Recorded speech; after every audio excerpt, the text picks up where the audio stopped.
Penyebab orang tua Fadel Bajideh tak restui anaknya pacari Loli. Penyebab orang tua Fadel Bajideh tak merestui anaknya pacaran dengan Loli disorot. Rupanya mereka pun tak setuju Fadel Bajideh berpacaran dengan Loli.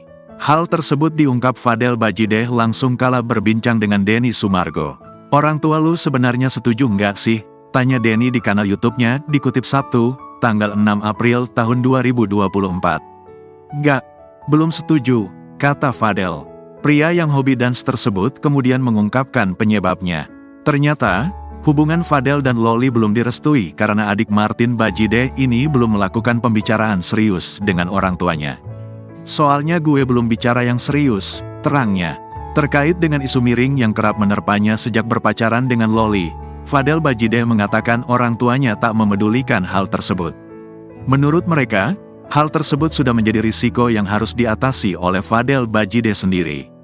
"Orang tua nggak peduli yang berita-berita itu urusan anak udah, risiko anak," tambahnya lagi.